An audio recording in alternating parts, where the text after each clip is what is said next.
aku kekurangan sekali ya. Sampai mau berenang aja jalan kaki nyari duit recehan gitu istilahnya. Di dalam nangis saat itu, di dalam nangis kecilku gitu, di dalam nangis aku masih kecil, aku tuh kayak ngejerit gitu loh, Ndra. Suatu saat Allah kasih kesempatan aku punya rezeki, aku harus berbagi.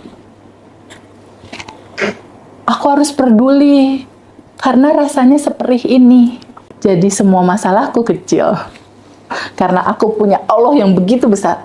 Jadi kunci dari kesuksesan perjalanan hidup itu sebetulnya prasangka yang baik terhadap Allah di atas rata-rata.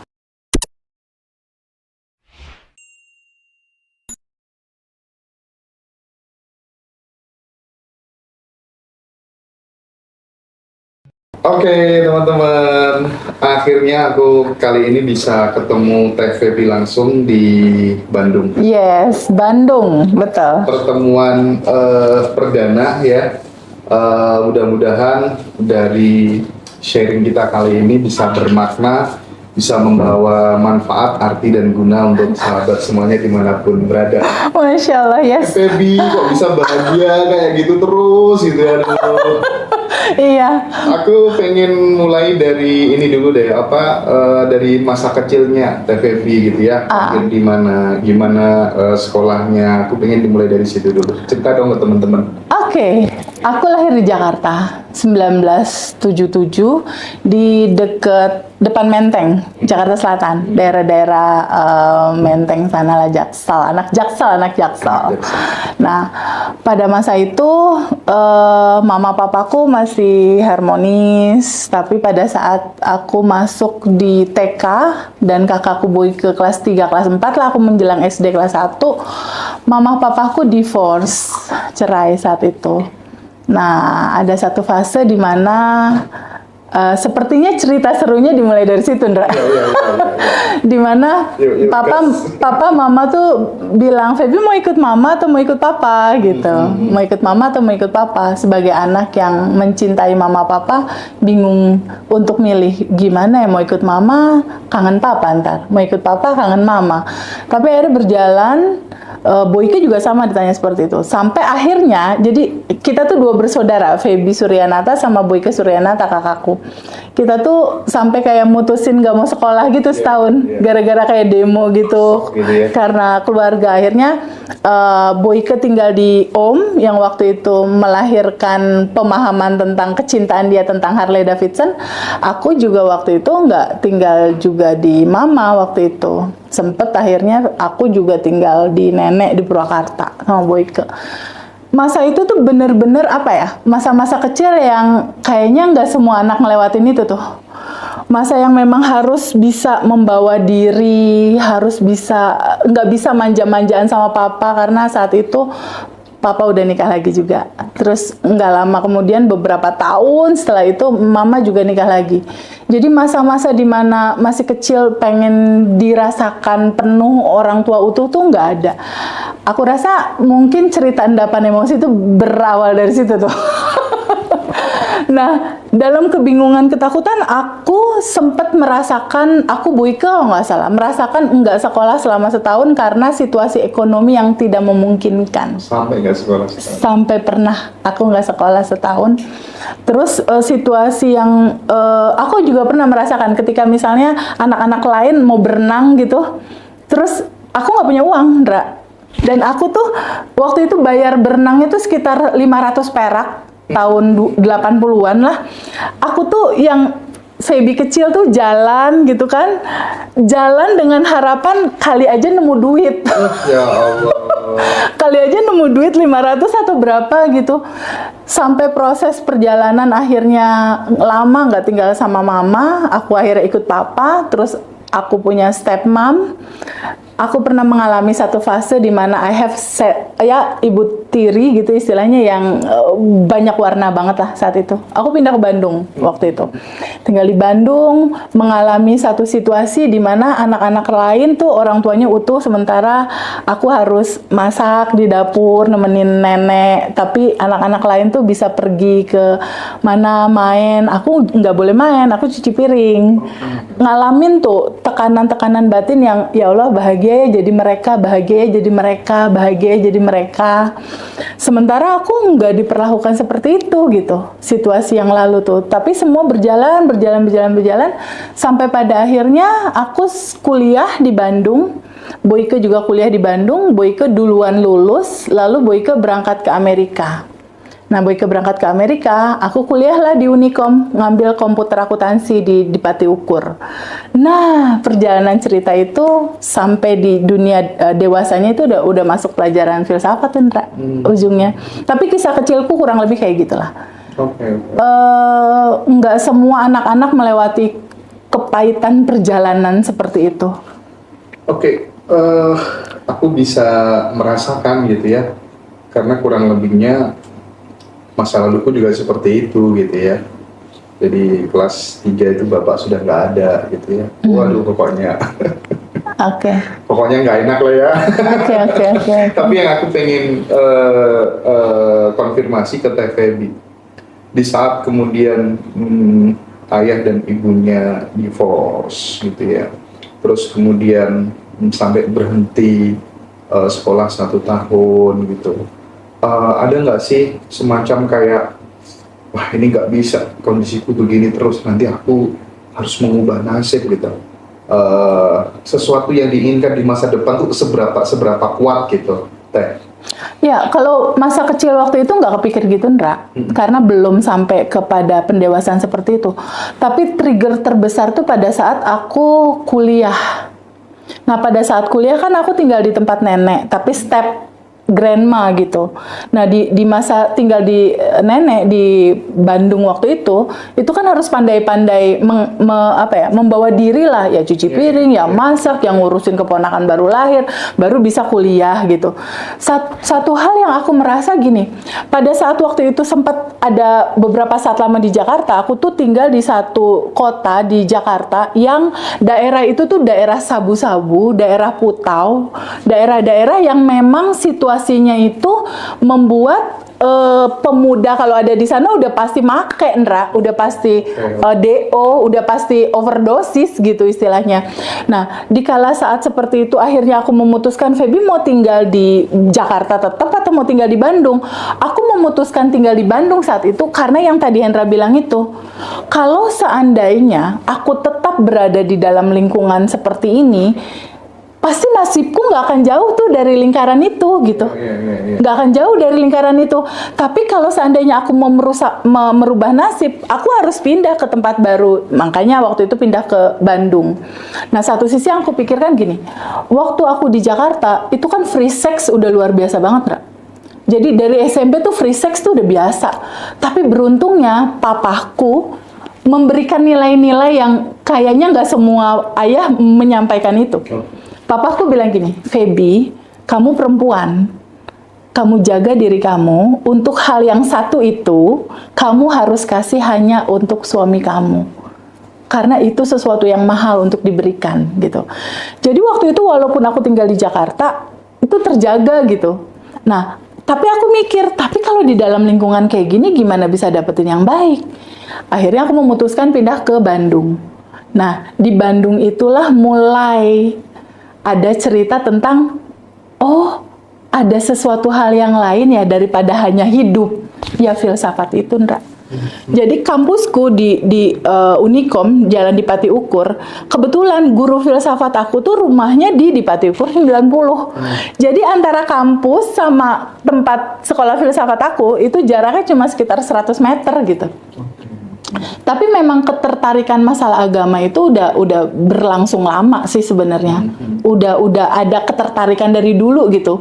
Karena di situ aku udah mulai berdoa, ya Allah, rasanya seperti ini ya kalau mama papa pisah, kalau nggak punya uang gitu istilahnya, kalau banyak keterbatasan.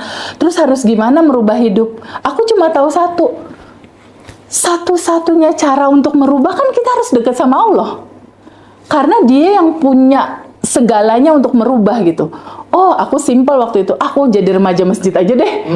Jadi waktu itu aktif di remaja masjid di Bandung. Apa-apa ikut kegiatan-kegiatan masjid.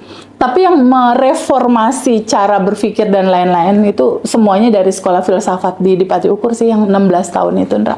1996 sampai 2012, sampai guru filsafatku meninggal saat itu.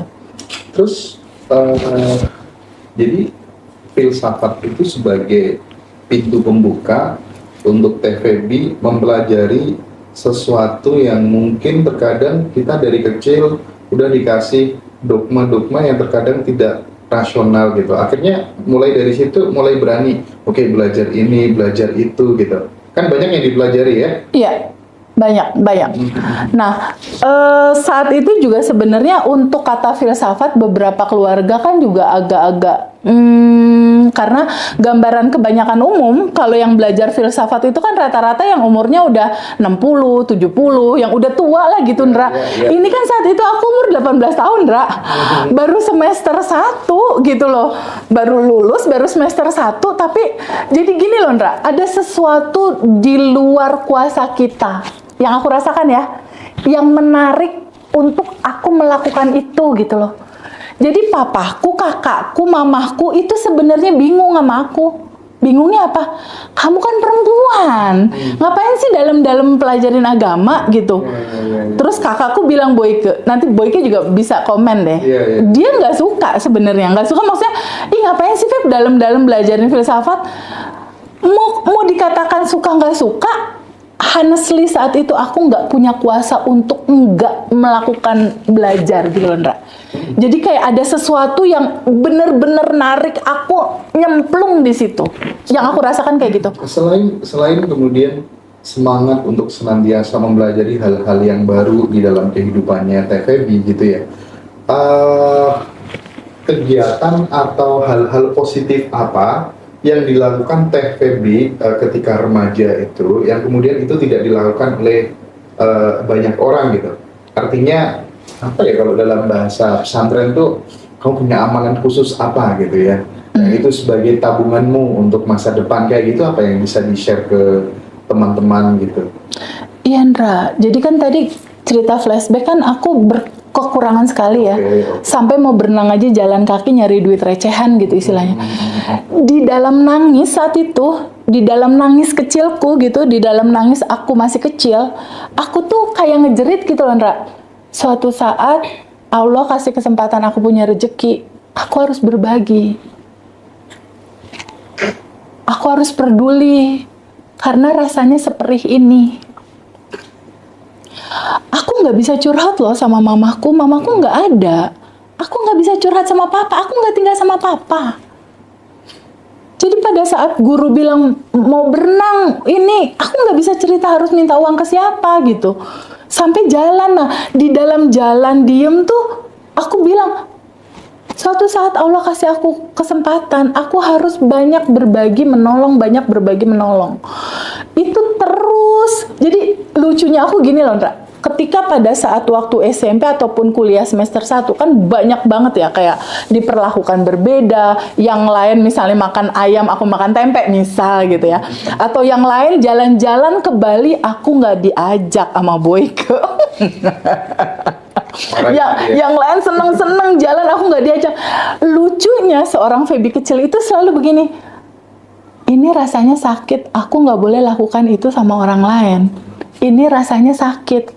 Kalau ada anak kecil yang dalam posisi aku harus membahagiakan, aku harus menggembirakan, aku harus memberikan lebih. Itu yang aku lakukan pada saat mulai kuliah gitu. Mulai kuliah kan udah mulai bisa ada bisnis-bisnis ini itulah gitu kan, teman butuh apa, mulai punya uang sendiri.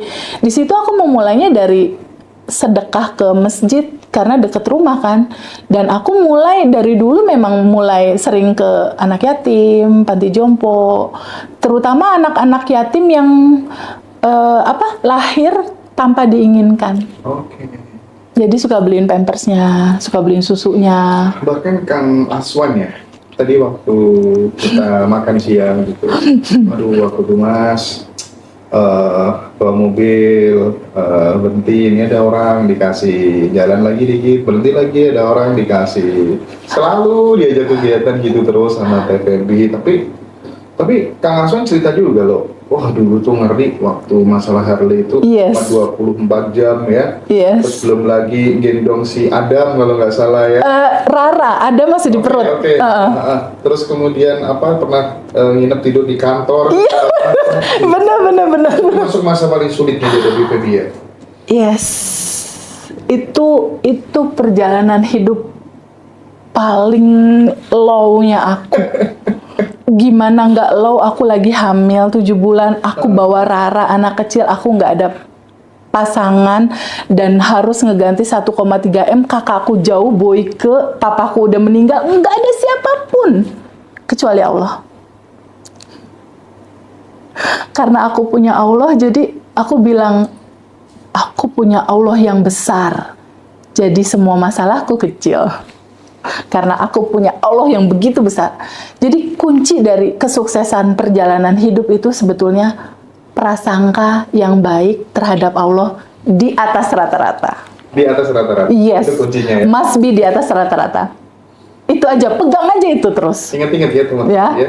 Kasih underline ya. Prasangka yang baik kepada Allah di atas rata-rata. Di atas rata-rata. Banyak tadi yang tanya, Mas channelnya kehack dan lain sebagainya. Iya, aku konfirmasi sekalian ya. Di depan orang yang istimewa juga, TVB gitu ya.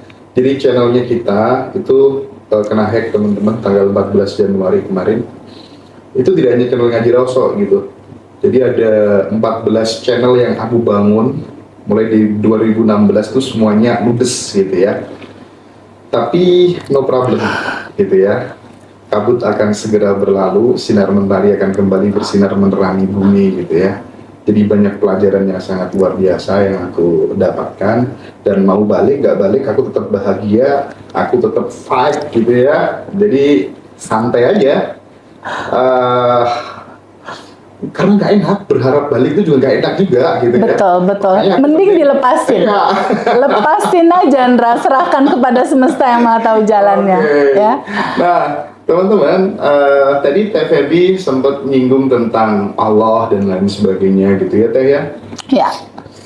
Tidak sedikit teman-teman kita itu yang bingung gitu ya, mencari jembatan untuk terhubung dengan Tuhan atau kecerdasan yang tanpa batas gitu, atau apapun lah ya. Apapun nama itu disebut ya.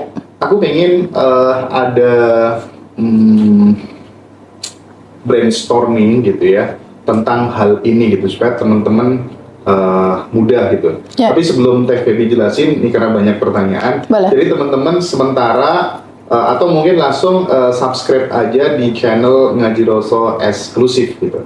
Jadi nanti akan banyak channel yang bermunculan, jangan kaget. Ada Ngaji Roso eksklusif, Ngaji Roso Reborn, ada Ngaji Roso official, ngajiroso.com ya. Nah, Masya Allah. aman. Dan ikutin juga channel Abundant Revolution-nya TVB. Ya, ada 2 channel, Abundant Revolution TVB sama TVB Abundant Revolution. Di situ akan banyak konten-konten yang top nanti ya.